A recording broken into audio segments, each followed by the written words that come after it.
Bueno, sean todos bienvenidos a la plática. Vamos a hablarles, como ya saben, de hepatoblastoma, un poco de actualidades y el manejo quirúrgico actual.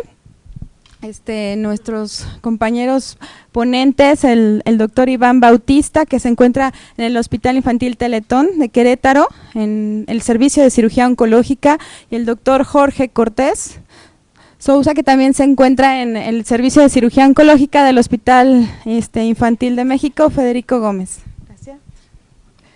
Bueno, vamos a empezar rápidamente hablando de unas pequeñas generalidades para dar paso un poquito de lo que se está investigando actualmente en el campo del hepatoblastoma. Sabemos que el hepatoblastoma es el tumor hepático infantil más frecuente de la infancia. La incidencia en la última década ha incrementado, casi se ha duplicado de la década pasada de 0.8 casos por millón. Actualmente llegamos hasta 1.5 casos por millón, lo que particularmente se está explicando por la mayor sobrevivencia que tienen los prematuros y los bebés de muy bajo peso al nacer ante todos los avances médicos que se está teniendo con ellos. Sabemos que se presenta más frecuentemente en niños entre los 6 meses de edad y los 3 años de vida, el 90% de los casos en niños menores de 4 años, y bueno, la mayoría son casos esporádicos. En este sentido, los casos asociados a factores de riesgo han sido los sindromáticos, las alteraciones cromosómicas que ya conocemos, como el síndrome de Aicardi, los síndromes de sobrecrecimiento, que tienen un mayor riesgo de presentar hepatoblastoma hasta de 2.200 veces en el caso del Beckwith-Wiedemann, la poliposis adenomatosa familiar con un riesgo de hasta 800 veces de presentar hepatoblastoma, las enfermedades por almacenamiento de glucógeno, el síndrome de Simpson-Golagi-Bemel, también asociado a sobrecrecimiento ligado al cromosoma X, las trisomías, algunas de las trisomías, y bueno, otros factores de riesgo que también se han descrito: la infertilidad, la preeclampsia, el sobrepeso materno y también la exposición a metales pesados. La presentación clínica básicamente ya la conocemos, y bueno, aquí característicamente la masa abdominal suele ser indolora, ¿no? En la mayoría de los casos. Aquí. Con la hepatomegalia característica. La ictericia llega a presentarse en muy pocos casos, pero principalmente se asocia o a enfermedad masiva, a un tumor muy grande, o a complicación del tumor, generalmente por ruptura con un hemoperitoneo secundario. Entonces ya la presencia de ictericia se está hablando de una enfermedad tardía o complicada. Y bueno, las manifestaciones paraneoplásicas que se han descrito, datos de pubertad precoz, porque un porcentaje muy pequeño de estos niños pudiera secretar hormona gonadotrofina coriónica, trombocitosis por producción de trombopoyetina por el tumor. Bueno, vamos a hablar de los factores de riesgo y de cómo se han estudiado al momento actual y cuáles son los verdaderamente importantes. Como para empezar, tenemos la clasificación histológica del hepatoblastoma. Esta se estableció a nivel internacional en el 2014, y bueno, ¿qué surgió de esto, de esta nueva clasificación? Dos tipos de tumor, dos tipos histológicos, el epitelial y el mixto. Dentro del epitelial, que es el más frecuente, tenemos el fetal, que a su vez también es el más frecuente, y bueno, aquí tenemos que recalcar dos cosas: el de mejor pronóstico y el de peor pronóstico. De esto va a tener la relevancia la clasificación histológica, y nos va a servir mucho también para el tratamiento y establecerlo, clasificarlo en los factores de riesgo que posteriormente vamos a ver. Ahí tenemos que dentro del fetal, el bien diferenciado o fetal puro, que es el primero que vemos ahí, va a ser el de mejor pronóstico. Más adelante veremos la implicación, y el de peor pronóstico va a ser el penúltimo, el indiferenciado de células pequeñas. ¿Qué se ha visto con este? Ocupa un 5% del total de este tipo de tumores de epiteliales, pero bueno, básicamente que este es el que menos responde a la quimio, el que menos producción de alfa-fetoproteína tiene, si no es que nula, y por lo tanto es el que peor pronóstico presenta, ¿no? Entonces, esa es la clasificación del 2014 y es la que se estableció en Los Ángeles en el consenso de la COG. ¿Okay? Lo importante también de la realización de la inmunohistoquímica es que además de servirnos para clasificarla, si nosotros llegamos a tener la variante de patoblastoma indiferenciado de células pequeñas, lo que tenemos que hacer forzosamente es aplicar la inmunohistoquímica con el marcador INI1. Este básicamente nos va a servir para diferenciar esta variedad de células pequeñas del tumor rhabdoide. La ausencia de este marcador nos va a indicar que es una variedad del hepatoblastoma. Gracias. Y la presencia del mismo lo va a derivar a un tumor rhabdoide cuyo tratamiento, pronóstico y manejo pues es ya completamente diferente. Entonces, sabemos que si llegase a detectar por histología este tipo de tumor, forzosamente le tenemos que hacer la inmunohistoquímica como complemento. 4 grupos de estudio principalmente llevan a cabo el manejo a nivel internacional del hepatoblastoma. Los principales grupos son el de la CIOP en Europa, que la COG en Estados Unidos, el grupo alemán, el GPOH, y el grupo japonés.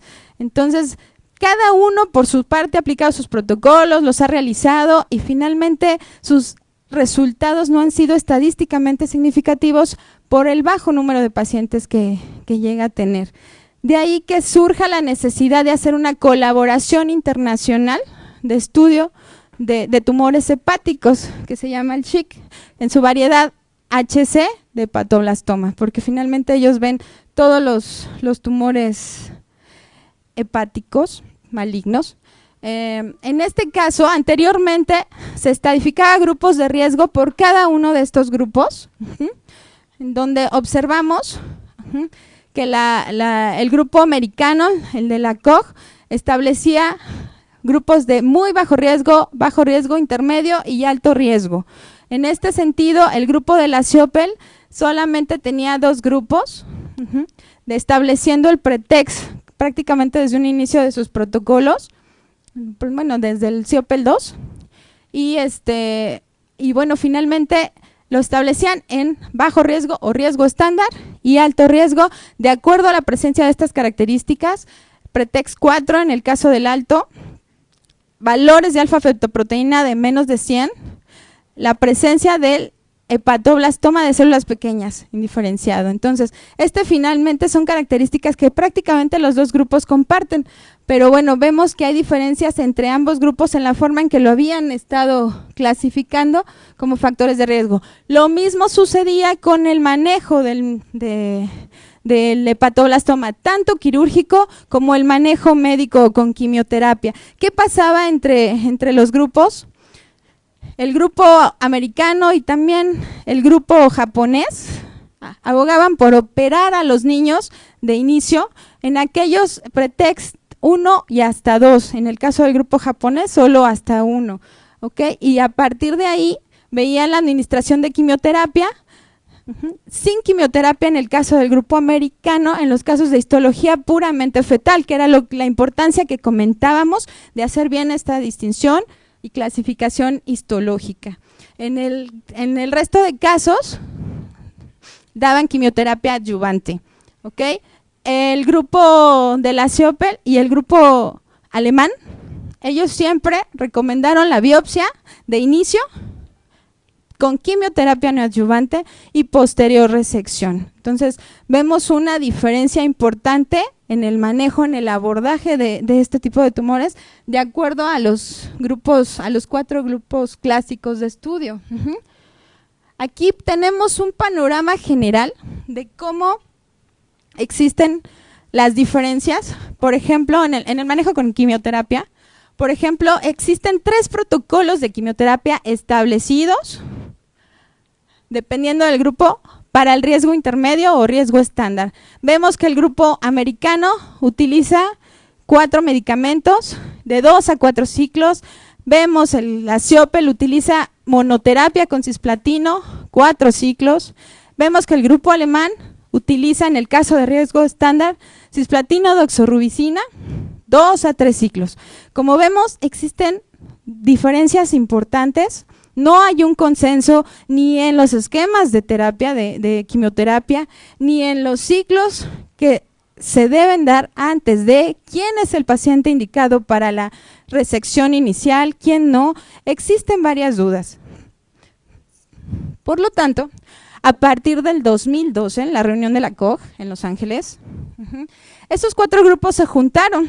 Esta nota me parece muy interesante porque la encontré por ahí en internet y bueno, son los apuntes de la reunión de estos 4 grupos, en donde ya están estableciendo ahí sus ideas, las están plasmando y están haciendo la formación de los grupos, la división, qué estudiarle a cada uno. Y bueno, me parece una imagen muy bonita, pero ahorita la vamos a ver un poquito más gráfica y clara en relación a los 4 grupos. Se deciden unir en el 2012, en iniciar, juntar sus bases de datos, crear un nuevo protocolo, un ensayo internacional de tumores hepáticos pediátricos, conocido como PIT. A partir de esta colaboración internacional de tumores malignos pediátricos que comentamos que se realizó con la unión de estos 4 grupos. Entonces estamos hablando pues más o menos de un tiempo reciente, 2012, y de este ensayo que a la fecha continúa corriendo. Estos grupos juntaron sus protocolos, como vemos prácticamente son 2 de cada grupo, el alemán, la COG, el japonés y la Siopel. Juntaron a los pacientes y lograron hacer una base de datos de 1,605 pacientes, cuyos resultados se publicaron en el 2016. El primer estudio de esta colaboración internacional de tumores hepáticos en niños. ¿Qué reportó o qué publicó y concluyó? Básicamente, factores de riesgo. Sé que es una tabla como muy complicada, pero bueno, aquí lo que vamos a resaltar precisamente es un estudio de análisis de sobrevida, en donde vamos a ver las variables que realmente tuvieron una significancia para el pronóstico de la enfermedad, y observamos que de todos estos parámetros que analizaron en el análisis univariado, valga la redundancia, encontraron como factores de riesgo relativo y significativos de enfermedad la edad del paciente. Aquellos niños que tenían más de 8 años tenían un RR de 3.3. Observamos la presencia de metástasis al momento del diagnóstico, 3.8. Observamos la presencia de un voy a salirme de cuadro. La presencia de una alfa-fetoproteína menor de 100 es otro factor significativo, con un RR de 4.3. El estadio del pretext, un pretext 4, también fue un factor significativo. El compromiso venoso tanto de las suprahepáticas, de la cava, del sistema portal, son factores significativos encontrados aquí. La enfermedad multifocal y la ruptura tumoral. Esos factores son los que ellos concluyeron. Y en esta tabla lo interesante que vemos es que esas características de los niños prematuros, de bajo peso, con síndromes de sobrecrecimiento, que finalmente tienen más riesgo de presentar el hepatoblastoma, no están siendo, a pesar de tener más riesgo de presentarlo, no están teniendo en ese sentido un factor significativo para empeorar su pronóstico. ¿Okay? Entonces, a partir de este estudio publicado en el 2016, se hizo la nueva clasificación o estratificación de riesgo del hepatoblastoma. Todos aquellos pacientes resecables al diagnóstico tienen una clasificación de muy bajo riesgo en el caso de pretext 1 y pretext 2. Riesgo intermedio, niños de menores de 8 años, pero sin misceláneos de la clasificación del pretext, que más tarde les va a comentar el doctor Bautista, todos los agregados de afección a vena porta, bueno, el sistema venoso, ruptura, enfermedad multifocal, etcétera. La presencia de estos factores nos da un riesgo intermedio, aunado a la edad, un riesgo alto en el caso de pretexto 1. Y así lo vamos viendo, riesgos altos de enfermedad. En el caso de alfa-fetoproteínas menores de 100, niños mayores de 8 años con presencia de metástasis al diagnóstico. Vemos el pretexto 3, igualmente estamos observando los riesgos intermedios, los riesgos altos de enfermedad, todas con alfa-feto menor de 100, mayores de 8 años, con presencia de metástasis, y bueno, los otros van variando dependiendo a las condiciones de los misceláneos de la clasificación pretext y de la alfa-fetoproteína. Pero bueno, tenemos una estratificación de riesgo clara de la enfermedad actualmente. A partir de ese estudio, entonces, lo que hicieron fue dar la pauta para el siguiente estudio de la SHIC. Mediante la misma base de datos continúan añadiéndose pacientes, continúan dándose seguimiento a los que ya se tienen, y del estudio PID. Una vez que establecieron los grupos de estudio, desde el 2014, principios del 2015, está llevándose a cabo el segundo estudio de la SHIC, estableciendo 4 grupos a partir de los del riesgo que tienen estos grupos, ¿no?, que se estableció en el estudio anterior. De manera que en el grupo de muy bajo riesgo estamos observando que lo que van a estudiar en el nuevo protocolo, ensayo, es el no dar y el dar quimioterapia. Es la pauta que van a determinar. En el grupo B, que es el de bajo riesgo, el dar 2 ciclos de quimioterapia, el establecer la resecabilidad o no, en su caso de no ser resecable todavía, darán otros 2 ciclos más, y el objetivo en este grupo de estudio es establecer si es adecuado dar 4 ciclos al final o 6 ciclos al final. Todos sabemos que la quimioterapia pues tiene sus efectos secundarios, nefrotoxicidad, cardiotoxicidad, entre otros. Entonces, este grupo lo que quiere establecer es generar los menores efectos secundarios de la quimioterapia a través de la reducción posible de los ciclos de quimioterapia, y entonces estos pacientes serán aleatorizados para recibir 4 o 6 ciclos dependiendo de su condición. El grupo de riesgo estándar se va a aleatorizar. ¿Por qué?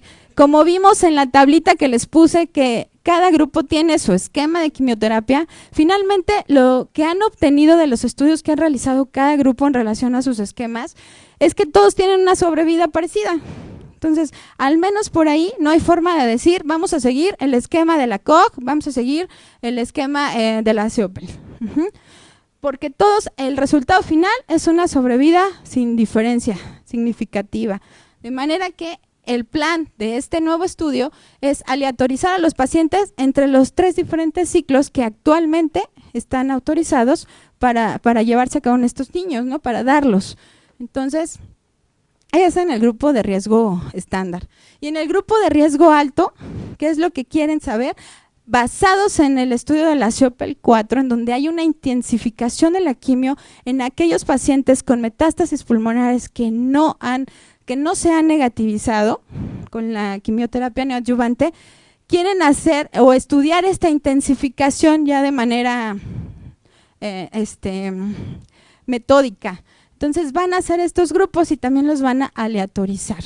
Esos son los objetivos de este nuevo estudio, que piensa correr un tiempo de 5 años, y pues esperemos tener resultados publicados alrededor del año 2021. Entonces, como vemos, estamos en pleno estudio todavía de la enfermedad. Sabemos que siempre hay medicamentos nuevos, manejos innovadores, y bueno, ahorita todavía no hemos llegado a establecer claramente la mejor pauta de tratamiento para este tipo de padecimientos. ¿Cuál es una conclusión del objetivo del nuevo ensayo? Aquí establecer la definición de resecabilidad. ¿Qué pasa? Hasta el momento la COG, que reseca los tumores de inicio en estadio 1, en estadio 2, deja al criterio del cirujano ¿a quién se lo va a quitar y a quién no. Finalmente se ha reportado hasta estadios 3, en donde son resecables de inicio, pero pues esto finalmente es una decisión subjetiva, una decisión personal, y lo que quieren establecer aquí es, vamos a decir claramente quién sí se puede operar de inicio y quién no, ¿ok? Y lo que habíamos comentado de establecer en el caso de histología fetal pura, la pauta para no dar manejo con quimioterapia. El riesgo estándar, la presencia de dar 4 o 6 ciclos y también darlos con monoterapia, ¿ok? Evaluar basado en el estudio de la CIOPEL 3, donde manejaron 2 esquemas, cisplatino, doxorubicina, manejar únicamente cisplatino, ¿ok? En los riesgos altos, como dije, aleatorizar los 3 esquemas de quimioterapia actuales, y en el riesgo muy alto, la intensificación de la quimioterapia en pacientes con persistencia de METs. Entonces, bueno, finalmente esto es un poquito nada más de actualidad de lo que se está haciendo ahorita. El consenso todavía no existe, como vemos, pero es interesante, son respuestas que hay que dar, que en su momento pues van a implicar demasiado en el tratamiento de los niños. Y bueno, hasta aquí los dejo. Ahora vamos a empezar con lo no menos interesante, pero más divertido para los cirujanos, el manejo quirúrgico, la anatomía quirúrgica, y bueno, adelante.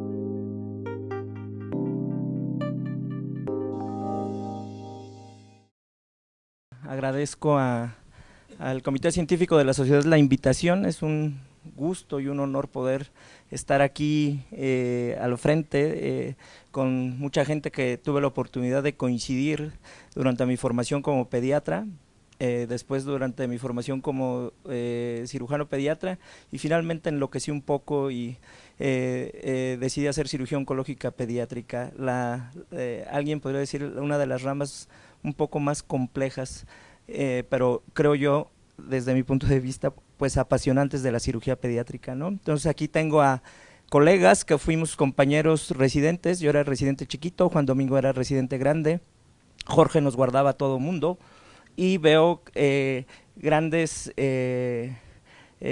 compañeros de cuando yo era R grande y ellos eran R chiquitos, ¿no? Y también pues es definitivamente un gran honor tener a mi maestro aquí sentado delante de mí, eso nunca lo esperé, de por sí me pongo un poco nervioso, pero espero no ponerme tanto, ¿no? Entonces, después de esta breve introducción, pues vamos hablando un poquito de la anatomía quirúrgica hepática, ¿no? Y siempre durante mi formación, ¿con cuál avanzaba?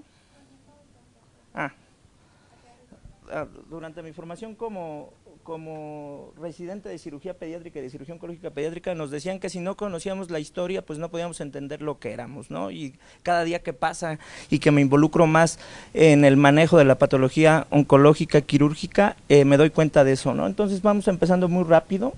La primera descripción de una lesión hepática fue cuando Aquiles hirió mortalmente a Polidorio con su espada, ¿no? Entonces le dio un espadazo y empezó a sangrar y se murió. Eso viene reportado en la novela clásica de la Odisea. Después, las primeras disecciones que hizo Herófilo, encontró que existía la bilis, ¿no? Y fue como empezaron a los inicios del estudio de la anatomía quirúrgica hepática. Después el doctor Leeuwenbuch es el primer médico, un cirujano alemán que hace la primera hepatectomía, hizo una hepatectomía izquierda. Hoy los que nos dedicamos al manejo de esto sabemos que realizar una hepatectomía izquierda cuando un tumor es pretex 1, que son los menos comunes, que habitualmente no llegan así, pues es relativamente fácil, ¿no? Y es las que me dejaba operar el maestro en el infantil o cuando íbamos a Pachuca. Después los doctores Hugo Rex y Cantley identificaron que existía una línea supuestamente avascular que va de la vena cava retrohepática o vena cava inferior a la vesícula biliar, y decían que por ahí no sangraba tanto. Eso tiene ahí sus conjeturas, ¿no? Y finalmente, ya a principios del siglo XIX, el doctor Pringle, que era un cirujano general que se dedicaba a atender cirugía de trauma, durante sus investigaciones evidenció que poniendo un clamp o pinzando, no ponía propiamente un clamp, sino lo pinzaba con la mano, el ligamento hepatoduodenal, veía que sangraban un poco menos, ¿no? Pues estas son las bases de los principios técnicos de las hepatectomías. Después encontré un dato muy curioso. Este cirujano, Thong, era un cirujano de Filipinas que se fue a estudiar a Francia, y él estuvo estudiando medicina en Francia. Entonces tiene la escuela de la cirugía francesa, y él es el que realiza los primeros reportes de cómo conocemos hoy la anatomía quirúrgica hepática. Él fue residente junto con el doctor Quinault, pero Quinault se la pirateó, literal. Como el doctor se tiene que regresar a Filipinas por la guerra, y empieza a atender a su gente, empieza a hacer estudios de disección hepática, y ahí encuentra, y él lo publica por primera vez en 1940. Quinault se da cuenta de esto, también hace sus investigaciones, y finalmente ahí después de una controversia de reconocimiento, al final de los años 60 ambos publican lo que hoy conocemos pues como la anatomía quirúrgica, ¿no? Ese dibujito que ahorita vi que algunos residentes o algunos colegas estaban revisando, que es muy importante, que prácticamente facilita mucho el entendimiento de la anatomía quirúrgica, y que tenemos que tener claramente cuando analizamos desde el punto de vista preoperatorio a todos los pacientes con los estudios de imagen, pues tenemos que tener bien claro, esa imagen, ¿no? ¿Y en qué consiste a grandes rasgos? Pues divide al hígado en 8 segmentos.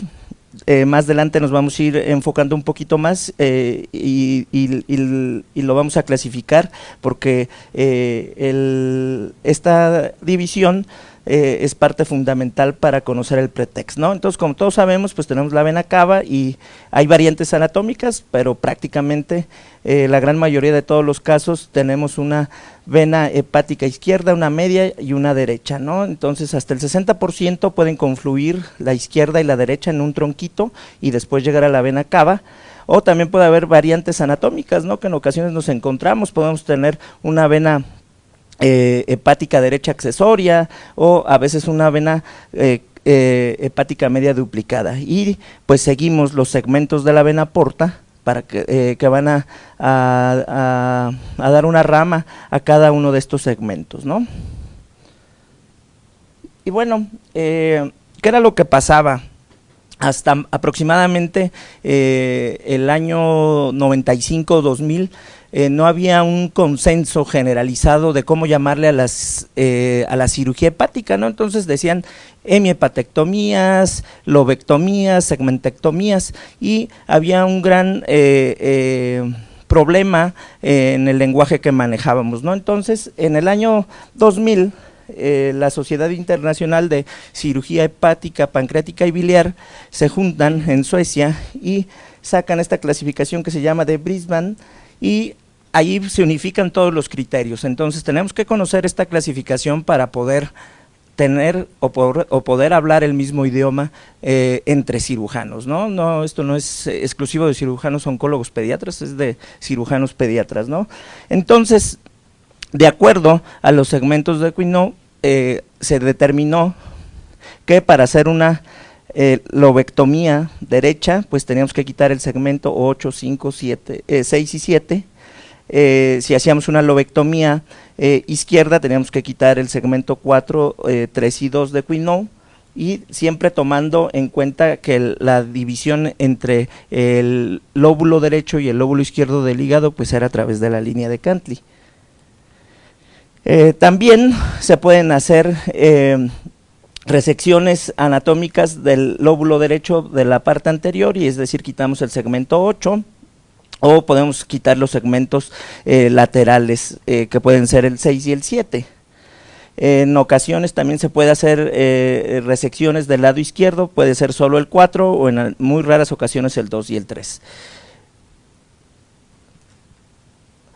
Y pues existen estas que se llamaban antes trisegmentectomías, ahora se llaman lobectomías derecha extendida o izquierda extendida, es decir, hacemos una lobectomía derecha y si quitamos el segmento medial o el sector medial, que sería el segmento 4 de Quinault, pues es una lobectomía derecha extendida, y en el caso de la lobectomía izquierda extendida tendríamos que quitar los sectores, el segmento 8 y 5 de Quinault. Aquí hizo falta las resecciones centrales, es decir, en ocasiones cuando tenemos que el tumor es de origen central, pues en ocasiones se toca hacer una resección del 4, 5 y 8, eso se llama mesohepatectomía. Y bueno, después de tener estos conceptos claros para poder hablar el mismo idioma, vamos a hablar propiamente de lo que es el pretext. Como lo mencionó la doctora Barraza, este estudio fue, esta terminología, perdón, fue creada en el año de 1992 inicialmente por la Sociedad Internacional de Oncología, es decir, el grupo europeo, ¿no? Ellos, ¿para qué lo usan? Determina la extensión inicial del tumor y monitorea la respuesta a quimioterapia, es decir, hay pretext cuando vemos que el niño llega y lo tenemos que evaluar, y ya sea que sea sometido a una resección inicial o que sea una resección diferida, pues tenemos que ver cómo es la respuesta, ¿no? Dependiendo de cada una de las variantes que ya les explicó la doctora, en el Hospital Infantil de México aproximadamente se operan la mitad de todos los pacientes. Nosotros llevamos la escuela del Children's Oncology Group. Entonces, más o menos el 50% de todos los pacientes que llegan, aparte de que es el hospital en todo México, que es un centro de referencia de tumores hepáticos, más o menos la mitad son sometidos a cirugía de inicio, es decir, una lobectomía estándar. ¿Qué quiere decir una lobectomía estándar? Una lobectomía derecha o izquierda, ¿no? Las lobectomías extendidas están contraindicadas de manera inicial, ¿no? Entonces, esos pacientes son los que tenemos que evaluar con pretext y posttext.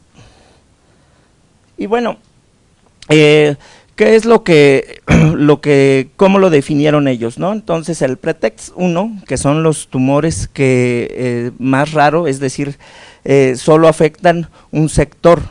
Ellos dividieron, usando la anatomía quirúrgica de Quinault, dividieron el hígado en 4 sectores, es decir, el sector del lado izquierdo, el sector lateral izquierdo, el sector medial izquierdo, que corresponde al segmento 4 de Quinault, luego el sector medial derecho y el sector lateral derecho, ¿no? Entonces, cuando el tumor es pretext 1, es decir, quedan 3 sectores, sin tumor, ¿sí? Y estas son las variantes. Aquí vemos un tumor del lado del lóbulo hepático izquierdo y deja por completo libre el resto del parénquima hepático. Luego, el pretext 2 puede tener cualquiera de estas variantes, y es cuando el tumor solo deja 2 sectores libres sin tumor. Y aquí están todas las variantes. Recordemos que los tumores hepáticos pueden tener afección multifocal, es decir, pueden tener lesión de un lado y otro, y aquí solo deja el sector medial izquierdo y el sector medial derecho, ¿no? Entonces, estas son todas las variantes que puede tener el tumor para pretext 2.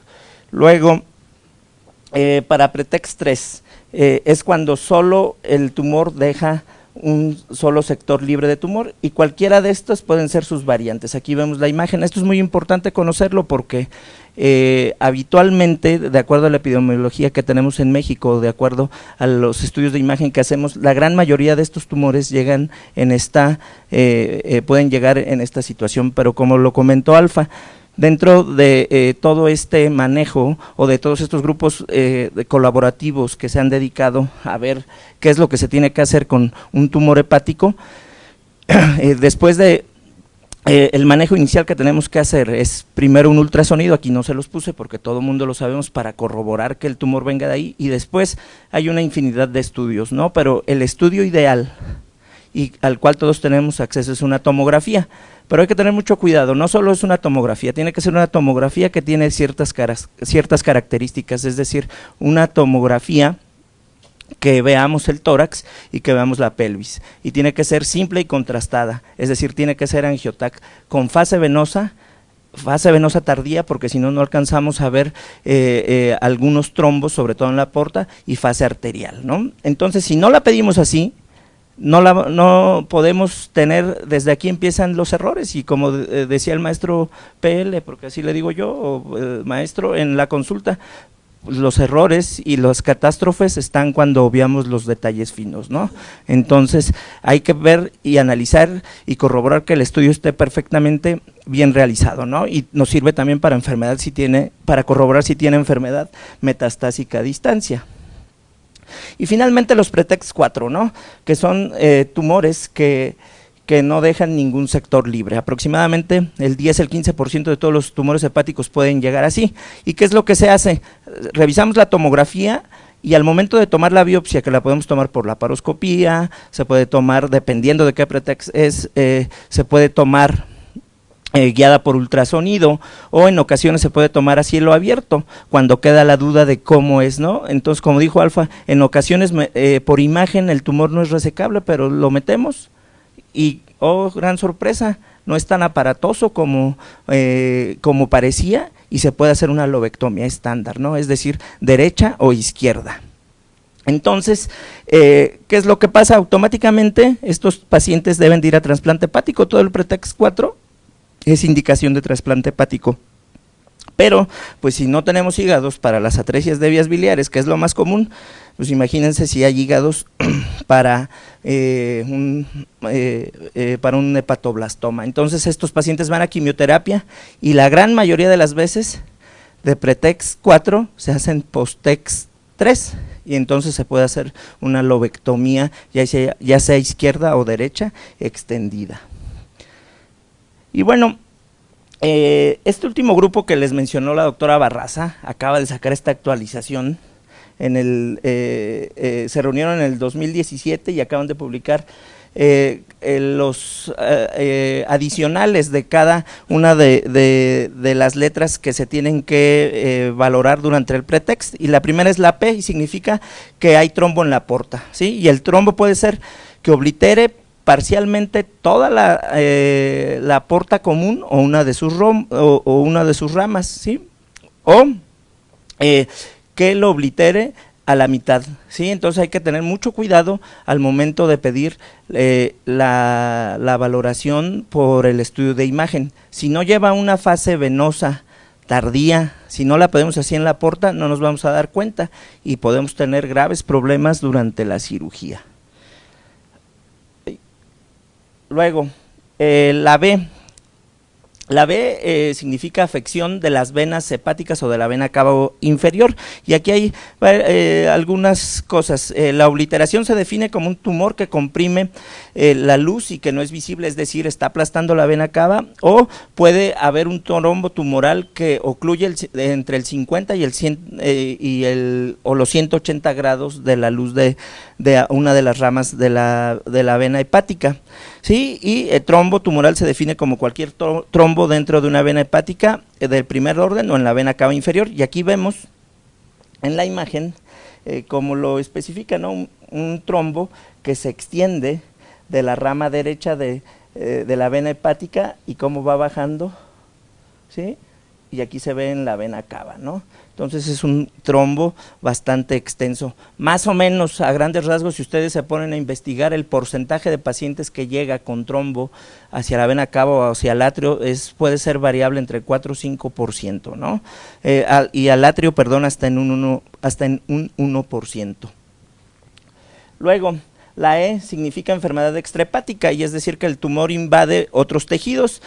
Puede ser que el tumor esté rodeado por el mismo intestino, o puede existir nódulos peritoneales, y si existen nódulos peritoneales tiene que ser un nódulo que mide más de 10 milímetros o dos que miden más de 5, ¿no? Aquí los estamos viendo. Luego, la F de multifocal, es decir, que tenga afección en varios lóbulos con varios tumores pequeños. También todo esto es importante porque las estrategias quirúrgicas, de las cuales más adelante va a hablar el doctor Cortés, pueden ser variables para los tumores multifocales, ¿no? En ocasiones queda solo una cicatriz, entonces habrá que ver si se hace una lobectomía derecha, si se hace una resección en cuña del nódulo que ocasionaba la multifocalidad, o se puede inyectar alcohol, etcétera, varias cosas, ¿no? Entonces aquí están viendo, cómo esta es una gran lesión del lóbulo derecho y tiene 2 nódulos en el lado izquierdo, ¿no? Entonces ahí estamos viendo la multifocalidad. Luego, la R, que significa ruptura tumoral. Entonces tenemos que sospechar de ruptura tumoral cuando en los estudios de imagen vemos líquido libre. Aquí claramente estamos viendo en esta angiotac cómo se ve el parénquima hepático y acá se ve el líquido libre, ¿no? Entonces hay que sospechar de que el tumor sufrió ruptura. Hemos tenido casos dramáticos de pacientes que estaban en el kinder o que andaban jugando, corriendo como si nada, o jugando fútbol y de pronto les dan un balonazo, y empiezan con dolor abdominal y llegan completamente chocados a las áreas de urgencias, prácticamente muriéndose por un tumor hepático roto, ¿no? Eso nos ponía a correr a todo el mundo, llegamos a operar varios niños en la terapia intensiva de que no sabíamos qué había pasado y de pronto misteriosamente no sabíamos cómo el maestro Lezama tenía una cámara y veía que había un niño con un tumor hepático roto, y en la actualidad pudiera decir que nos llamaba la atención porque no nos habíamos dado cuenta, ¿no? Pero ya ahora las cosas cambiaron, entonces ya no nos pueden llamar la atención como tanto, porque a veces los residentes se quejan o nos quejábamos. Pero bueno, regresando al tema, entonces podemos encontrar el líquido libre en la cavidad. ¿Y cómo vamos a saber? Pues si tiene más de 25 unidades Hounsfield, es sospechoso de que pueda ser sangre. Si en el ultrasonido encontramos que tiene residuos ecogénicos, podemos también sospecharlo, que se vea un defecto en la cápsula del tumor o en la cápsula del parénquima hepático, donde evidenciamos claramente que el tumor está roto, ¿no? Entonces eso nos habla de ruptura. Y Pretext C, que es la afección del lóbulo caudado. Automáticamente cuando el lóbulo caudado está tomado, estos son pacientes que son Pretext 2. Y metástasis a nódulos linfáticos, que son que no son tan comunes. Entonces, ¿cuándo tenemos que sospechar de un nódulo linfático que pueda ser positivo? Cuando encontramos un nódulo que mide más de 1 centímetro o un nódulo portocabal que tiene un diámetro mayor a 1.5 centímetros, ¿no? Aquí se evidencia uno y acá está el otro ejemplo de cómo pudieran aparecer, ¿no? Entonces tienen forma de ganglio linfático, que tienen pérdida del íleo graso. Y finalmente, otro factor de alto riesgo que disminuye las posibilidades de sobrevida hasta un poquito menos del 40%, pues es cuando hay enfermedad metastásica. ¿Y cuando tenemos que sospechar de enfermedad metastásica? Cuando encontramos un nódulo pulmonar no calcificado mayor o igual a 5 milímetros de diámetro, o 2 o más nódulos pulmonares no calcificados de 3 milímetros de diámetro o más, ¿no? O enfermedad metastásica probada por patología. Entonces, así es como lo tenemos que evaluar. Y bueno, también me tocó hablarles un poquito de diagnóstico diferencial. Es muy importante el momento de hacer el estudio, ¿no? Si ustedes seguramente me pueden preguntar, oye Iván, ¿y tú qué opinas de la resonancia magnética? En la actualidad en Estados Unidos y en Europa hacen mucha resonancia magnética con volumetría para los tumores hepáticos, pero en México no tenemos acceso luego la gran mayoría de ocasiones a una resonancia magnética. Es más difícil de hacer y es mucho más simple hacer una tomografía, una angiotomografía con las características que les mencioné, a pesar de que hay algunos radiofármacos muy específicos para ver la afinidad del parénquima hepático a los tumores, ¿no? Sin embargo, el estudio pues ideal que debe de ser considerado siempre es la tomografía, ¿no? Entonces, cuando vemos una lesión hay que tener mucho cuidado porque puede ser un hemangioma infantil, pues esto no parece un hepatoblastoma, estamos viendo una gran lesión que abarca todo el hígado. Este puede ser focal, difuso o multifocal, en ocasiones puede estar asociado a síndrome de Kasabach y Merritt, entonces hay que tener cuidado, ¿no? Otro es el carcinoma hepatocelular, este tiene factores de riesgo, entonces si tenemos pacientes que tienen historia de tirosinemia, historia de cirrosis asociada a hepatitis B o C, déficit de 1-alfa-antitripsina, son pacientes de alto riesgo que tenemos que vigilar, prácticamente siempre los vigilamos con alfa-fetoproteína, para ver que no le eleven, y si le elevan, pues puede ser que se trate de un carcinoma hepatocelular. Otro también sumamente raro es el sarcoma embrionario. Tenemos que tener mucho cuidado al momento de evaluar los abscesos hepáticos, sobre todo si son niñas, sobre todo si son adolescentes y sobre todo si no tienen fiebre. Entonces, se parece mucho a un absceso hepático, también se parece mucho a enfermedad hidatídica, entonces hay que tener mucho cuidado, ¿no? La enfermedad hidatídica es sumamente rara, pero puede ser, entonces hay que evaluarlo con mucha mesura, ¿no? Es mucho más frecuente en las niñas y creo que este es el único tumor que es susceptible de una lobectomía extendida de entrada, es decir, la gran mayoría son pretext 3, no llegan chiquitos, siempre llegan con una lesión que es sumamente grande y un factor muy importante al momento de hacer la lobectomía es que si no dejamos el borde negativo, así haya sido una cirugía extensa, o sea una lobectomía o una superlobectomía que ahora se llaman así también, pues estaremos cometiendo estaremos haciendo una técnica quirúrgica incorrecta, ¿sí? Porque si no tienen el borde negativo, pues su pronóstico empobrece demasiado. Hay otro sumamente raro, en el Hospital Infantil de México tenemos una casuística amplia dentro de esta rareza, tenemos 4 casos, no sé si ya llegaron más, y se llama neoplasia hepatocelular maligna, antes conocido como tumor hepático transicional, es decir, es una mezcla de hepatoblastoma y hepatocarcinoma que no responde a quimioterapia, que no tiene un descenso logarítmico de la alfa-fetoproteína o que medio baja y otra vez vuelve a subir y no hay modificación del pretext hacia el postext. Entonces se puede tratar de un tumor no clasificado, ¿no? O una neoplasia hepatocelular maligna. Esta apareció, tiene este nombre desde el 2014. Y finalmente el tumor rhabdoide, que son tumores sumamente raros y sumamente agresivos, ¿no? Con una pobre sobrevida. Muchas gracias.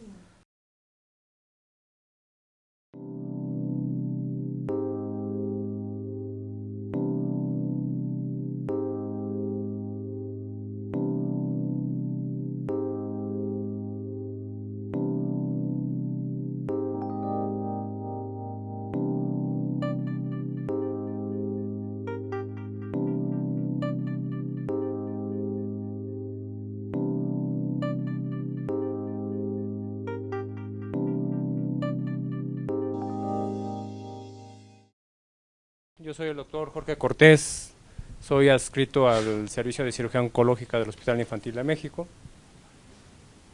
Pues ya hablaron ampliamente la doctora Alfa y Iván de los aspectos del tumor hepático, que es el hepatoblastoma, es uno de los tumores más frecuentes. Y vamos a hablar en estos momentos de los aspectos quirúrgicos que nos deben de importar a nosotros como cirujanos pediatras, y que estamos o no estamos vinculados directamente con este tipo de pacientes. Es importante darle un pequeño bosquejo, aunque Iván le ha ido repitiendo en sus diapositivas, la anatomía del hígado, porque es parte importante para poder hacer un abordaje quirúrgico en este tipo de pacientes. Así como es importante todo lo anterior, hacer un abordaje diagnóstico y posteriormente planear una cirugía para que válgase la redundancia, la cirugía salga con éxito. No podemos empezar a operar a un paciente sin haberlo estudiado, si sabemos o no si puede ser operado de primera instancia antes de todo el abordaje quirúrgico que tenemos que hacer. Entonces, como ya no es una clase de anatomía, prácticamente va a ser rápido lo que les voy a comentar, es la línea de Cantley, la que va a dividir el hígado en lóbulo hepático derecho y lóbulo hepático izquierdo. Y aquí vamos a ver cómo la línea de Cantley, nuevamente, el lóbulo hepático derecho y el lóbulo hepático izquierdo. La siguiente. Esto es lo que comentaba Iván, la nomenclatura que utilizamos actualmente, la de CONAU, que divide el lóbulo caudado, que es el 1, el lateral superior es el 2, el lateral inferior es el 3, el medial es el 4, el derecho anterior inferior es el 5, el derecho anterior superior es el 8, el derecho posterior va a ser el 6 y el derecho posterior superior es el 7. Esa es la nomenclatura que nosotros usamos normalmente. Es importante que tengamos en vista cómo está la distribución vascular, tanto de las hepáticas como de la porta, al momento de hacer una resección hepática. La siguiente. Este es igual, los segmentos 2, 3, que son izquierdos, el 4 que es central, 5, 6, 7 y 8, que son derechos. La siguiente. Y ya para darle un aterrizaje a lo que venimos platicando en diapositivas anteriores, estas son las dos clasificaciones que se utilizan actualmente. La de CONAU, que es la hepatectomía derecha, vamos a decir que una hepatectomía derecha es cuando nos llevamos el segmento 5, 6, 7 y 8, una hepatectomía izquierda es cuando nos llevamos el segmento 2, 3 y 4, una lobectomía derecha es cuando nos llevamos el 4, 5, 6, 7 y 8, una lobectomía izquierda cuando nos llevamos el segmento 2 y 3, y una hepatectomía izquierda ampliada cuando nos llevamos todos estos segmentos.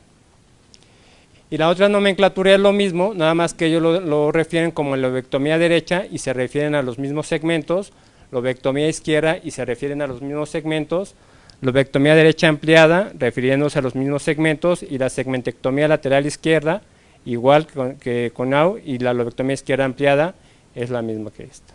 La siguiente.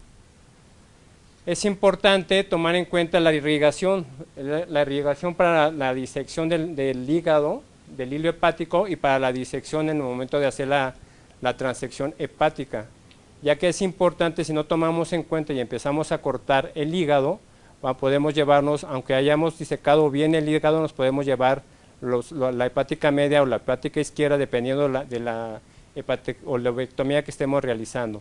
Por eso estos esquemas tiene que ser como una fotografía que nosotros mentalmente nos tenemos que llevar al momento de estar haciendo una transección hepática. Es importante algo de la irrigación de la arteria hepática, cómo se distribuye, cómo a veces podemos encontrar las arterias hepáticas así como se ve en el esquema, pero a veces podemos encontrar arterias hepáticas que están dentro del hígado, o sea que su bifurcación es casi dentro del parénquima, al igual que la porta, y a veces cuesta trabajo poderlas disecar. Si nosotros nos llevamos este esquema y pensamos que esto es así de fácil, podemos pensar que estamos ligando la hepática derecha o izquierda y podemos estar ligando la arteria hepática común. Entonces estos esquemas que nosotros estamos poniendo es para que nosotros mentalmente lo visualicemos y podamos tomar en cuenta esto en la disección hepática. Entonces cuando nosotros hacemos una disección hepática, primero vamos a liberar los ligamentos triangulares dependiendo de la resección, si puede ser o no necesario liberar ambos ligamentos triangulares derecho o izquierdo. El ligamento falciforme sí lo liberamos y de ahí empezamos a la disección del hilo hepático. La siguiente. Es importante en toda cirugía de vías biliares y hepática tener en consideración el triángulo hepatocístico de Calot con estas referencias anatómicas. Y aquí el esquema, como ustedes pueden ver, cómo se distribuyen la vía biliar, la arteria hepática y acá estaría la porta, ¿sí? Entonces nosotros tenemos que ir disecando el hilo de forma de que tengamos cuidado de todas las estructuras anatómicas que estamos visualizando y estar seguros cuando estemos haciendo cualquiera de las lobectomías hepática izquierda o derecha, que lo que estemos disecando sea realmente por ejemplo, en este caso, la vía biliar derecha, porque muchas veces, insisto, se puede presentar la bifurcación casi en algunos pacientes intraparenquimatosa, y entonces pensamos que estamos ligando o algún segmento derecho o izquierdo, y muchas veces podemos estar ligando el segmento común, o sea, el hepático común, o la arteria, o la porta. ¿Sí? Siguiente. Entonces, ¿cuál es el abordaje diagnóstico en los pacientes que tienen tumores hepáticos malignos? En este caso, el hepatoblastoma. ¿Qué vamos a hacer en un paciente como mostró Iván en un pretext 3 o 4? Entonces tenemos todas estas posibilidades para su manejo.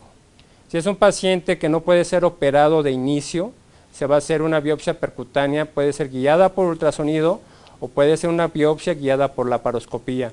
Las dos alternativas son adecuadas, siempre y cuando lo más importante es la experiencia que tenga el cirujano para realizarla. Se dice en la literatura, y nosotros lo hemos comprobado, que cuando nosotros hacemos una biopsia guiada, ya sea por percutánea guiada por ultrasonido o por vía laparoscópica, lo más importante es que no intentemos puncionar directamente el tumor. ¿Por qué? Porque son tumores, como vieron en las diapositivas de Iván, altamente vascularizados. Entonces, cuando nosotros puncionamos directamente el tumor, hay un alto riesgo de ruptura en ese momento o posterior a la biopsia. Entonces, jamás lo que hacemos nosotros, si me puede dar una diapositiva anterior, lo que hacemos nosotros, si viéramos aquí el tumor, lo que hacemos es entrar por tejido sano y posteriormente entrar al tumor. ¿Para qué? Para que el tejido sano es como hacer una punción subclavia, se colapse el trayecto y eso evite el riesgo de ruptura del tumor. Entonces, por consideración y por recomendación, siempre la que sigue, sugerimos que toda biopsia guiada por ultrasonido o guiada por vía laparoscópica, al momento de puncionar, nunca se ha puncionado el tumor de forma directa. Si no tenemos estas dos alternativas por vía percutánea o vía laparoscópica, pues podemos hacer una laparotomía exploradora y ver en ese momento, si no tenemos hasta ni tomografía, ver si puede ser resecado el tumor o solamente es candidato a biopsia el paciente. Insisto, cuando se toma una biopsia, aunque no se debe tomar tampoco, tratar de no tomar en cuña, porque eso también es muy difícil poder controlar el mismo sangrado de una biopsia en cuña en un tumor hepático altamente vascularizado. Sin embargo, tenemos esta posibilidad. El 40% de los pacientes que presentan tumores hepáticos, y en este caso hepatoblastoma, pueden ser resecados de inicio. La siguiente. Entonces, ya centrándonos, puede ser el tratamiento de los pacientes con tumores hepáticos, en este caso hepatoblastoma, puede ser la resección inicial y posteriormente quimioterapia. Puede ser quimioterapia neoadyuvante, la resección y posteriormente quimioterapia. Puede ser quimioterapia neoadyuvante, quimioembolización, resección diferida y quimioterapia. ¿Quién nos va a dar la pauta? El paciente. ¿Sí? Si nosotros ya hicimos un abordaje anterior con todos los antecedentes de los tumores hepáticos, ya hicimos la resonancia, ya hicimos el ultrasonido Doppler, o ya hicimos también la tomografía o la angiotomografía, que es como la pedimos, nosotros podemos saber en nuestro paciente cuál va a ser el abordaje inicial. La anterior, por favor. La anterior. Ya sea biopsia guiada por ultrasonido, si tenemos un buen radiólogo que nos pueda guiar en la punción, insisto, con los detalles que comenté, biopsia guiada por laparoscopía, o hacer una laparotomía. Si no tenemos estas dos alternativas, podemos también hacer una laparotomía, visualizar el tumor y valorar si en ese momento podemos hacer una resección inicial, tomando en cuenta que el 40% de los tumores hepáticos pueden ser resecados. La siguiente. Y nos quedamos con esta diapositiva. ¿Sí? Resección inicial, quimioterapia neoadyuvante, resección y quimioterapia neoadyuvante, quimioembolización. Estos normalmente son pacientes que tienen ciertas características, normalmente pueden ser pretext 4 en tumores que difícilmente pueden ser abordados de inicio. La siguiente. Y es lo que comentaba Iván, ¿no? La clasificación del pretext, la siguiente. Y esas son las diapositivas que yo traía, que más o menos que hablan de lo mismo, cómo se clasifica el pretext 1, cuando estás involucrado un segmento o un sector, la siguiente, y están libres 3, el pretext 2, cuando están involucrados dos sectores que pueden estar continuos y están dos sectores libres. La siguiente, el pretext 3, cuando están involucrados 3 sectores y estás libre solamente un sector, que pueden ser continuos, o, como en este caso, o pueden ser distribuidos. La siguiente. Y el pretext 4, ¿sí? Que prácticamente abarca todo el hígado. La siguiente.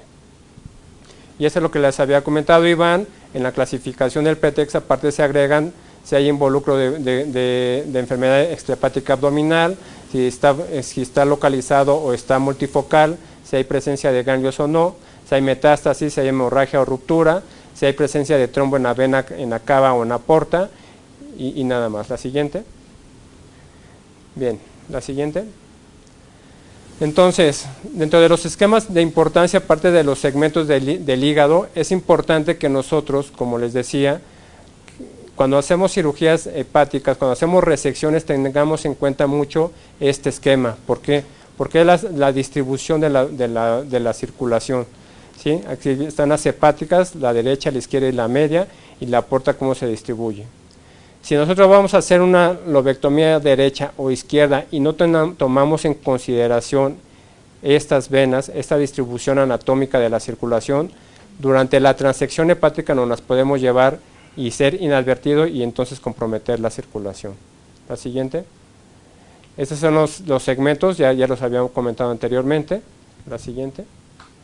Y entonces, la resección de lesiones, ¿cuáles son los objetivos de las resecciones hepáticas? Uno, la resección anatómica con resección completa de la lesión. En todo paciente que nosotros tenemos un tumor hepático, tenemos que asegurar que nos llevemos de forma completa la tumoración. Debemos incluir un margen por lo menos de 0.5 a 2 centímetros de borde libre. O sea, tiene que llevar 0.5 a 2 centímetros de tejido sano. Y la tercera es dejar el parénquima funcional lo suficientemente para que el paciente no caiga en insuficiencia hepática. La siguiente. Esta bien. Entonces, ¿cuál es el abordaje inicial? Posteriormente de haber hecho un abordaje prequirúrgico, ya sea con la clasificación de Pretext y con todos los estudios que tenemos, podemos hacer dos tipos de incisiones. Una subcostal que le llamamos de Mercedes-Benz, que es subcostal bilateral con incisión media, o en algunos pacientes donde la tumoración es muy extensa, podemos hacer un abordaje tóraco-abdominal, como lo menciono en este recuadro. Posteriormente del abordaje, colocamos un separador, cuando hay posibilidades en los hospitales, un separador de hígado, para poder exponer bien el hígado y poderlo liberar liberarlo de los ligamentos, ya sea de los ambos triangulares y del falciforme. Puede o no ser necesario liberar ambos ligamentos triangulares. Posteriormente de la liberación de los ligamentos triangulares, empezamos con la disección del hilio hepático. Dependiendo de la lobectomía, sea derecha o izquierda, tenemos que hacer colecistectomía y poder identificar de forma acertada lo que estamos disecando. Si nos vamos a llevar el lado derecho, tenemos que asegurar, como les comentaba en las diapositivas donde se veía la anatomía, que lo que nos estamos llevando es el hepático derecho, la porta derecha y la hepática derecha. Asegurar eso porque a veces, insisto, puede haber, la bifurcación puede estar casi interparenquimatosa y entonces nos podemos llevar de forma completa o la hepática común o la porta. ¿Sí? Después de que hacemos la disección hepática, si es una lobectomía hepática derecha, continuamos con la disección de los afluentes de la porta. Hay que luxar de forma completa el lóbulo hepático derecho hacia la línea media y tenemos que empezar a disecar todas las afluentes que vienen de la cava. ¿Sí? Todas esas afluentes se disecan y posteriormente, si es posible, ligar la hepática derecha y ya poder entonces empezar la disección y la ligadura de la transección hepática. Entonces aquí tenemos la disección del hilo hepático, la ligadura de la vena hepática y la resección o transección hepática. La siguiente. ¿Cuáles son las maniobras importantes nosotros en cirugía de hígado? Hay dos maniobras, que es la maniobra de Pringle, que ya les comenté de dónde proviene, y la exclusión vascular total. La maniobra de Pringle la podemos hacer intermitente o continua. ¿De qué va a depender?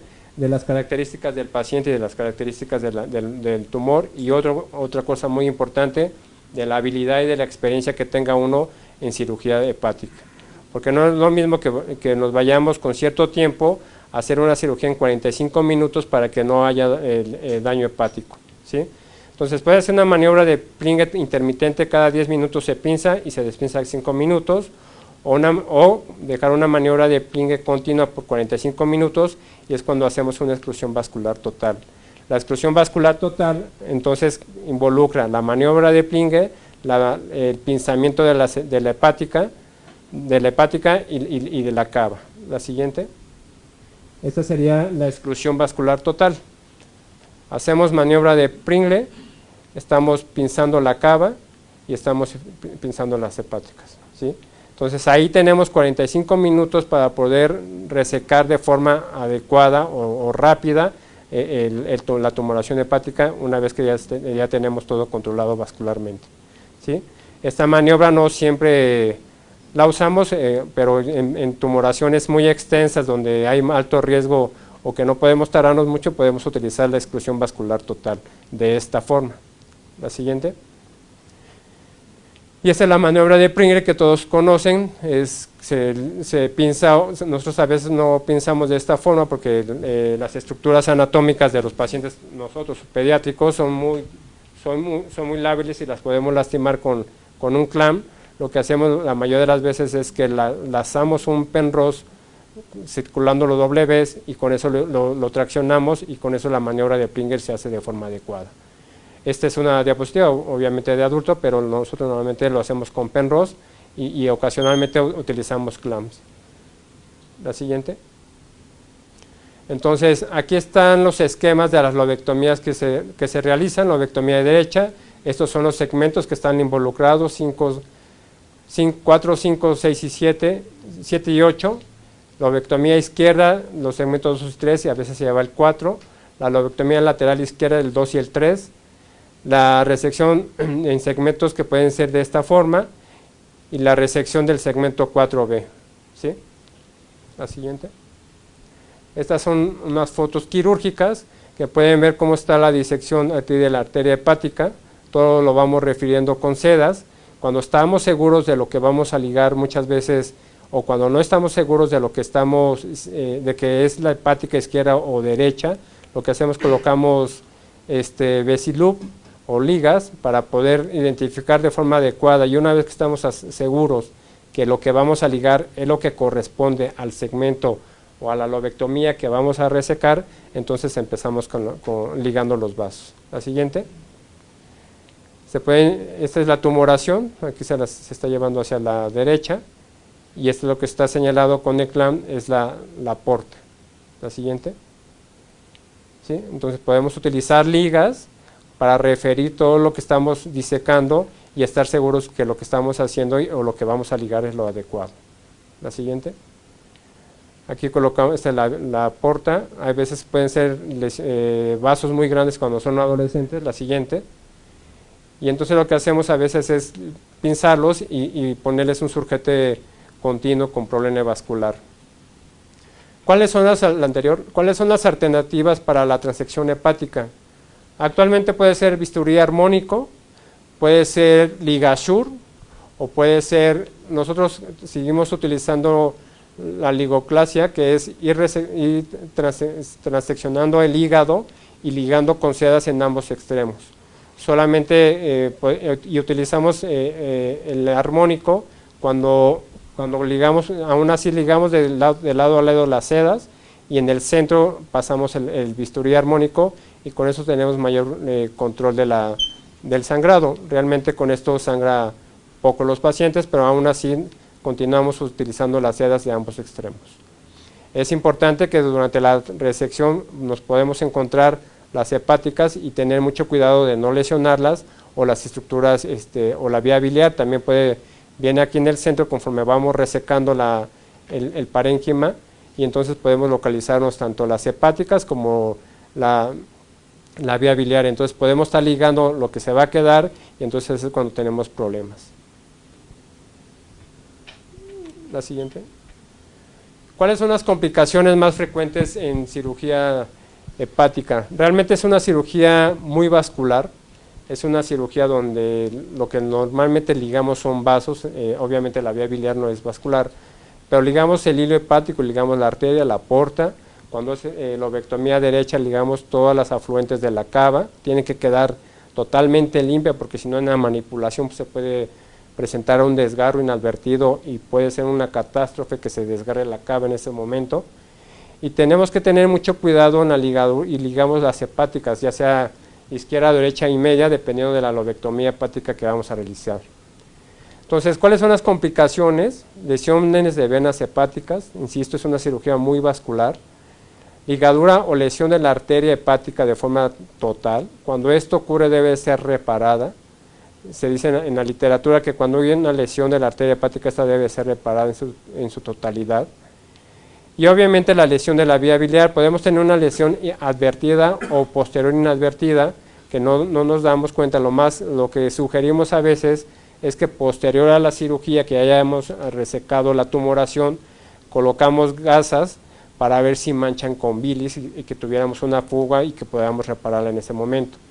Sin embargo, podemos tener fístulas biliares posteriores a la cirugía, que es poco frecuente, pero si ocurriera, la mayoría de las veces se resuelven de forma espontánea. Cuando no se resuelven de forma espontánea las lesiones de la vía biliar, lo que tenemos que hacer o lo que se debe de hacer es las derivaciones biliodigestivas. Y esto es lo más importante. Yo creo que dentro de la cirugía hepática, al ser una cirugía muy vascular, pues es tener el amplio conocimiento de cómo reparar este tipo de lesiones vasculares. Porque lesionar la cava, lesionar la porta, tiene que tener el cirujano mucha habilidad para poderlo identificar y lo más importante, para poderlo reparar. Entonces, ¿por qué? Porque si no puede venir una hemorragia masiva donde no vamos a saber de dónde nos está sangrando el paciente y entonces empieza la catástrofe, empiezan los jalones y entonces si iba a ser una hemorragia controlable, puede ser una hemorragia ya no controlable donde el paciente se puede morir en quirófano. Yo creo que la cirugía de hígado estos son los puntos más importantes. Identificar las estructuras anatómicas del hilo hepático, ligar de forma adecuada cuando se requiere ligar las afluentes de la cava, e identificar las hepáticas izquierdas o derecha o la media para poderlas ligar de forma correcta, porque una lesión de las hepáticas, estas se retraen y cuesta mucho trabajo alcanzarlas, es casi imposible porque el sangrado viene de forma inmediata. Entonces, yo creo que la cirugía de hígado, en la actualidad se requiere un entrenamiento pues de varias cirugías con una persona experta a su lado, para que posteriormente uno lo pueda hacer de forma solo, y tener mucho cuidado, ¿no? Porque esto puede ser, se ve una cirugía muy padre, pero puede convertirse en una desgracia y en una catástrofe en el quirófano. La siguiente. Comentando algo del trasplante en el hepatoblastoma, estas son las consideraciones que se hicieron. Son los pacientes post-TEX 4 o 3 con compromiso vascular de la cava o de la porta, tumor extenso con alto riesgo de recaída, y respuesta adecuada a la quimioterapia y disminución del exponencial de la alfa-fetoproteína. Estos serían los candidatos a trasplante hepático.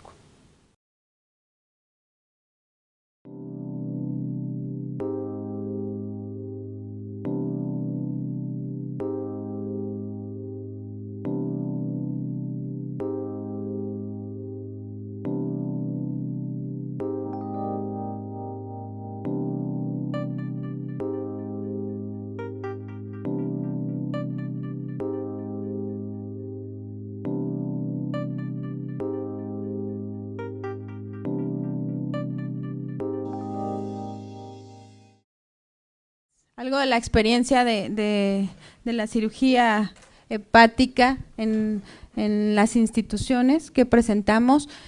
Finalmente, como comentó el doctor, ¿alguien tendrá alguna duda? Es importante recalcar que el manejo de estos pacientes pues tiene que ser con personal entrenado.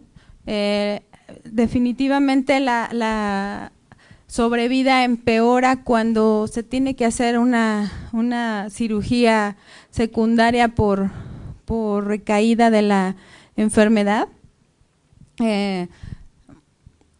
Aproximadamente baja de un 70 a un 40%, ¿no? Entonces sí tiene que ser personal que esté entrenado al respecto y bueno, tratar desde un inicio de garantizar el procedimiento y el manejo multidisciplinario. Entonces, ¿alguien que quiera comentar algo, que tenga alguna duda?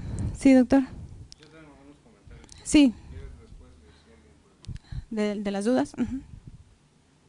Acá nos preguntan en línea, a ver, doctor Bautista, nos pregunta el doctor Otón Romero, ¿cuáles son las perspectivas a largo plazo para un niño con hepatoblastoma en México? ¿Usted qué nos puede comentar, doctor? Buenas noches. Bueno, pues como lo dijimos en la plática, ¿no? Hay que primero estadificarlo, asignarlo a un grupo de los que existen. Actualmente en México el protocolo que seguimos es el del COG. Nosotros en el Hospital Infantil Teletón de Oncología se hace la evaluación inicial, se toman marcadores tumorales, se hace la biopsia, y de acuerdo al pretext y al resultado de la biopsia y de los marcadores tumorales, cuando así se ocupa, se asigna a uno de los grupos o a uno de los protocolos existentes, ¿no? Entonces ya dependiendo del protocolo en el cual se asigna, pues tiene la sobrevida que de acuerdo al grupo en el que se encuentra va a tener, ¿no? Es importante siempre hacer la evaluación inicial, documentar si se puede operar de entrada, porque podemos tener una histología fetal pura, y si es un pretexto que no es avanzado, pues pueden hacerse ajustes en la quimioterapia, ¿no? O tener siempre en cuenta aquellos pacientes que no tienen, que tienen factores de alto riesgo, es decir, alfa-fetoproteína normal. También son pacientes que tienen muy mal pronóstico, ¿no? O en el caso pues de la enfermedad metastásica, como lo mencionaste, cuando los pacientes tienen metástasis pulmonares, pues en ocasiones su sobrevida puede ser hasta, se limita a un 40%.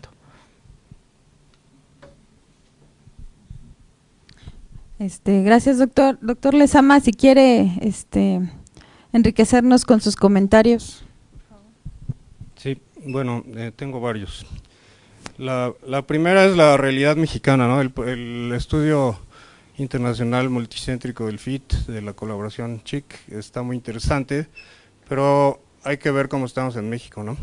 Y lo ideal es que estos niños se operen, si no hay un cirujano que sea capaz de hacer una resección en donde están, pues es mejor referirlo a un hospital de mayor complejidad o de mayor capacidad, ¿no?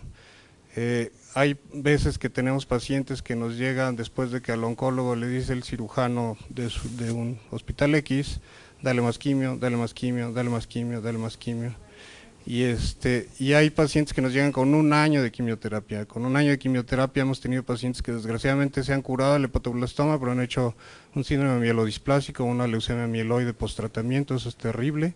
En 2 días vamos a operar a un niño que lleva desde mayo del 2017 con el diagnóstico en Monterrey y que no se ha operado, entonces es algo terrible, ¿no? Nosotros en el hospital seguimos el protocolo de dar quimioterapia preoperatoria. En los que no se pueden resecar le damos quimioterapia con C5BD, que es el más reciente de la colaboración CHIC, que se conjunta los beneficios antiguos del PLADO, que era platino y doxorubicina, con los del 5FU con vincristina y cisplatino, que era otro esquema para los de bajo riesgo, pero aunque son más drogas, son drogas con menos dosis, entonces les da mejor efecto combinado y menos toxicidad. Prácticamente no hacemos ya quimioterapia intraarterial con embolización, es muy raro que la lleguemos a hacer porque la respuesta del C5BD es muy buena, y si no responden a eso, entonces nos vamos a la siguiente, que es irinotecan con vincristina. Con respecto al uso de la tomografía axial computada con angiotac de 3 fases o 4 fases, mejor todavía, es lo que necesita el cirujano para planear su cirugía. La resonancia magnética es lo que más se usa por los oncólogos, por la tendencia mundial de hacer menos tomografías por la radiación a los niños que de por sí ya tienen cáncer, pero si se hacen resonancias está bien, pero para planear la operación un cirujano necesita una tomografía de 3 o 4 fases, y lo ideal es que cuando estés evaluando la tomografía utilices un sistema multiplanar donde puedes ver al mismo tiempo el axial, el coronal y el sagital, o mejor aún si tienes reconstrucciones 3D que les puedas dar la vuelta, de los sistemas de visión avanzada, y si se tiene un sistema de visión avanzada que se llama VCAR, VSAR, pues todavía mejor porque eso mide la volumetría y puedes hacer otras cosas. Mejor aún todavía, en algunos lugares se está planeando o se está empezando a hacer impresión de modelos 3D con diferentes texturas para el parénquima hepático, para el tumor y para los vasos y las estructuras biliares, y poder ensayar la cirugía de una manera más programada y tener menos riesgos.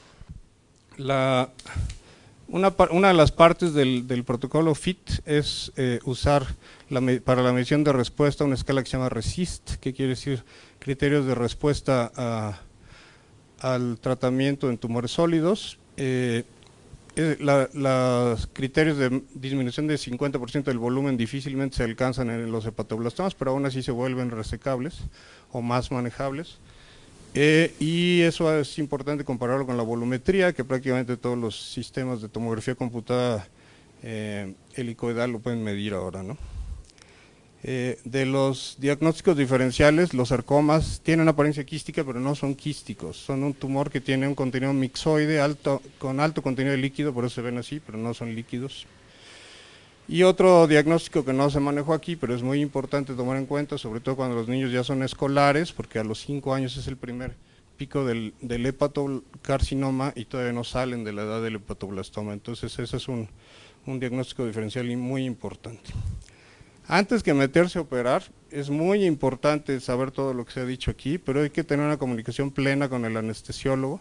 El anestesiólogo tiene que estar preparado para hacer protocolos de transfusión masiva, es decir, reponer en términos sencillos, reponer uno por uno la sangre. Si se anticipa que el paciente vaya a sangrar más de un volumen, es contraproducente que el anestesiólogo intente hacer una hemodilución, que es una de las estrategias con se anticipa hemorragia, pero si sangran más de un volumen y se hemodiluyeron, hacen más coagulopatía y les va peor. Tenemos que tener un apoyo total del banco de sangre, tenemos que tener suficiente sangre, y si no, ni empiecen la operación. Y ahora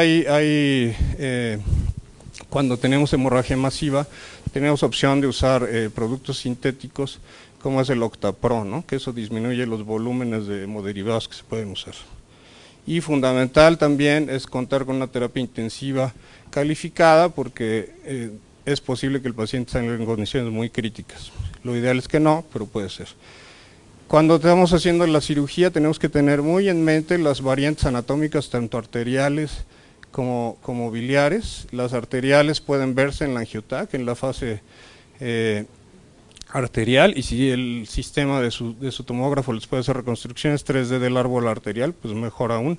Ahí pueden ver las variantes, sobre todo del lado izquierdo. Y si hay duda en la cirugía de cuál es la anatomía biliar, no pasa nada si se hace una colangiografía transoperatoria, sobre todo para que detecten si hay un conducto accesorio del segmento 6 o alguna otra cosa que es relativamente común, o las variantes del cístico, ¿no? Para no tener accidentes terribles. En la sección controlada del parénquima es muy importante evitar al máximo la exclusión vascular total, porque si se usa solamente la maniobra de Pringle, ya sea intermitente o continua, o no se usa, es todavía mejor, pero si se usa es mejor que no pincen la cava, porque el flujo retrógrado de las venas hepáticas disminuye el riesgo por isquemia y reperfusión, pero si se tiene que usar, ni modo. Sin embargo, antes de hacer una exclusión vascular total, tienen que hacer una prueba de 5 minutos a ver si el paciente lo va a tolerar, porque algunos pacientes necesitan hacer un bypass venoso de la cava inferior al atrio derecho, ¿no? Entonces hay que tener cuidado con eso. Nosotros la usamos muy poquito y nunca hemos necesitado hacer un bypass, pero hay que hacer una prueba antes de eso. La sedoclase es lo que más usamos para cortar el parénquima, y vamos usando un ángulo y vamos pasando una ligadura de seda más o menos en mordidas, por así decirlo, de 1 centímetro de hígado, lo amarramos y luego cortamos, y eso permite disminuir el sangrado mucho. El armónico se puede usar, pero es relativamente lento. Y la que no me gusta nada es el LigaSure, porque para activar ese dispositivo tienen que estar cerradas las mandíbulas antes de activar el aparato. Es muy importante, si se tiene, usar un sellador de fibrina, que eso disminuye mucho el sangrado postquirúrgico. Mencionaba el término superlobectomía. Superlobectomía es una cirugía distinta de las que se presentaron. Ahí se mantienen los sectores bajos los segmentos bajos de los sectores derechos, perdón, y que drenan no por las venas hepáticas, o que la gente les llama suprahepáticas, y ese pedacito es drenado por una vena hepática derecha accesoria, que no es constante, pero más o menos la mitad de la gente la tiene, ¿no? Y cuando tienen tumores con obstrucción de las hepáticas, pues crece más todavía y permite esta cirugía. Pero en esos casos tal vez es mejor considerar el trasplante hepático. El trasplante en México, desafortunadamente, cuando un niño tiene un tumor y necesita un trasplante, no sube de categoría. Entonces un niño no puede estar esperando un hígado 1 año o 2 años porque se va a morir antes. Entonces lo que estamos haciendo ahora es hacer trasplante de donador vivo relacionado en casos muy selectos, y es muy importante que los pacientes que se van a trasplantar no se trasplanten después de una cirugía fallida. Los cirujanos de trasplante prácticamente no hacen ese trasplante porque la sobrevida, que podría ser muy buena hasta de 100%, baja a menos de 40%. Y nada más así globalmente, la sobrevida de un paciente que tiene bajo riesgo anda arriba del 90%, de riesgo intermedio de alrededor del 65% y de alto riesgo del 40%. Muchas gracias, doctor, todos estos comentarios.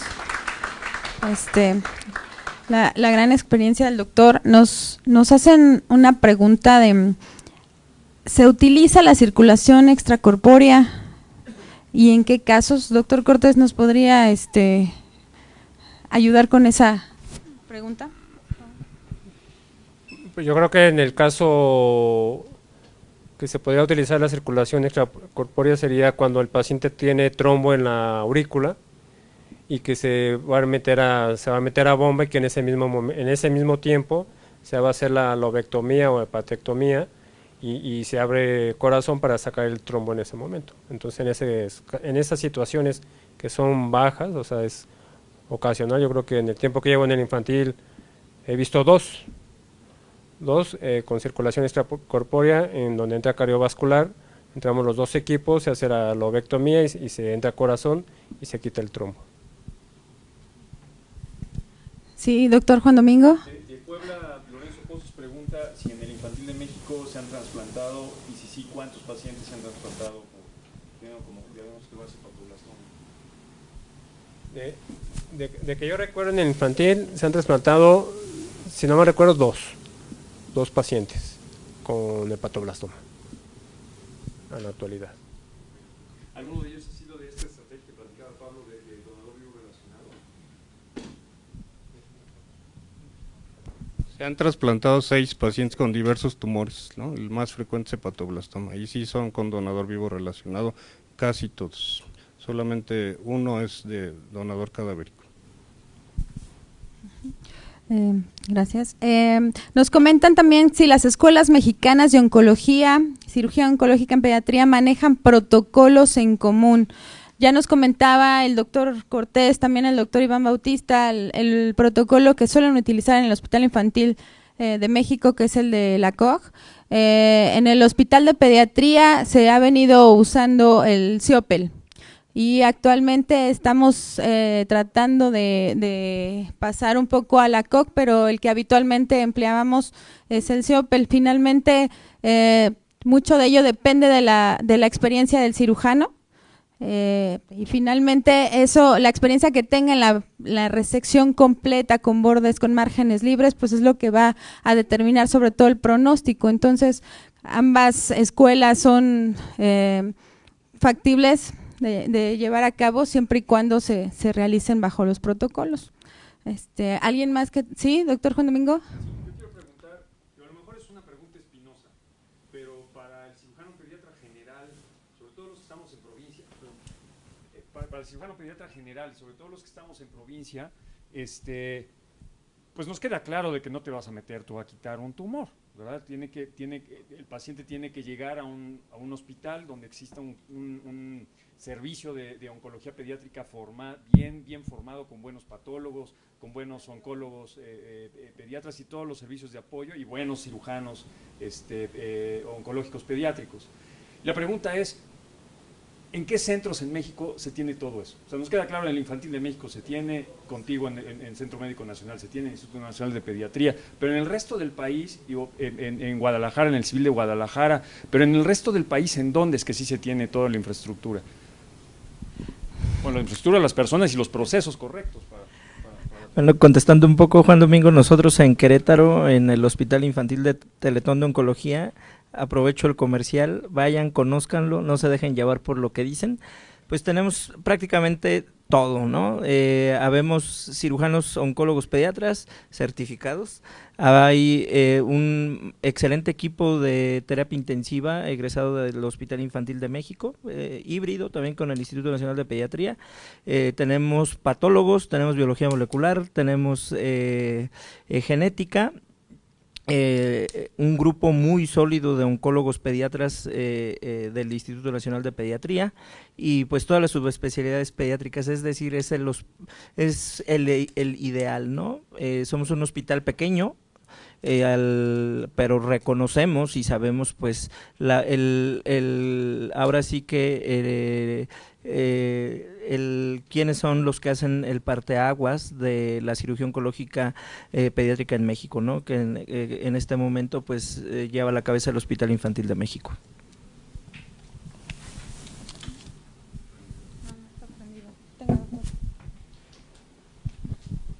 En los centros médicos del IMSS está el Siglo XXI, está La Raza, está Guadalajara, está Monterrey y en teoría podrían hacerlo también en otros como en León. En los hospitales de la Secretaría de Salud pues están los dos institutos de la Ciudad de México, que son el INP y el Infantil de México. En el ISSSTE en el 20 de noviembre se puede hacer, o lo hacen también. En el Hospital Militar en teoría también tienen capacidad de hacerlo.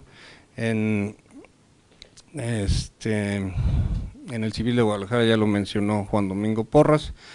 En Tijuana también hay cirujanos capaces de hacerlo y en otros hospitales donde también se hace es en el Hospital del Niño DIF de Hidalgo y en el Hospital del Niño Poblano. En Toluca también, como dice Nava, también hay cirujanos oncólogos. Muchas gracias, doctor. Una pregunta que nos hacen también en línea. Cuando realizan la biopsia hepática, ¿realiza también biopsia de ganglio en caso de existir posibilidad? Es el doctor Oliveros Rivero Jorge. No es necesario. Realmente haces la biopsia del hígado y si esperas una reducción del 40-50% para poder operar, realmente no es necesario hacer una biopsia ganglionar. Los ganglios que existan incluso remiten, entonces no es necesario, doctor Oliveros. ¿Alguien aquí, doctor? Yo quisiera hacerles un comentario muy breve acerca de las biopsias, porque dicen, pues a lo mejor una biopsia sí lo puedo hacer, ¿no? Pero hay que tener mucho cuidado con eso porque a un niño se les puede morir de una biopsia mal planeada o mal hecha. Nosotros tratamos de no hacer nunca biopsias abiertas, las hacemos nosotros los cirujanos con apoyo de ultrasonido y lo que recomendamos es entrar siempre por un pedacito de hígado sano hacia el tumor, no directamente sobre el tumor porque entonces aumenta el riesgo de ruptura. Si lo hacemos directamente sobre el tumor puede romperse, puede sangrar más, etcétera. Si lo hacemos a través de un pedacito de hígado sano, ese trayecto tampona la hemorragia y no tiene riesgo aumentado de ruptura. En cambio, si no tenemos ultrasonido, pues hay dudas si el tumor es resecable o no, podemos hacer una laparoscopía que nos sirve para evaluar la resecabilidad, por un lado, porque los estudios de imagen pueden no darnos toda la información, y ahí bajo visión directa hacer la biopsia, igual entrando por un pedacito de hígado sano. Si hacen una biopsia a cielo abierto, mi recomendación es que lo hagan igual con una aguja cortante tipo Trucut, que esa es muy fácil de conseguir, aunque no sea de las automáticas muy caras.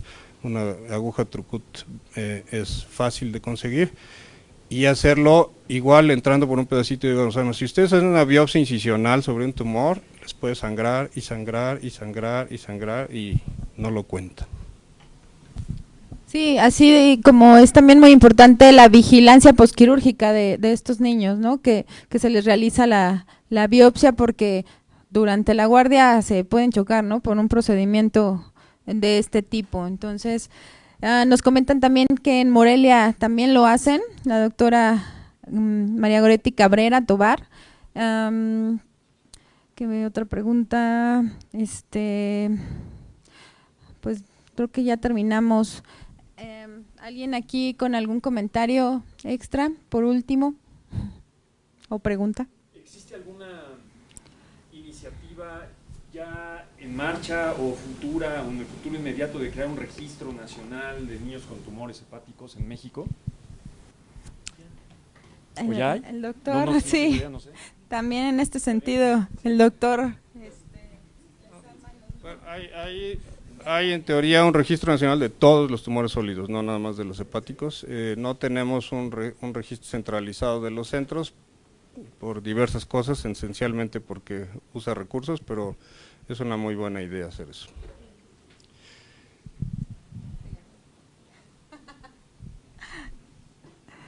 Bueno, pues les agradecemos mucho a todos su presencia, dígame.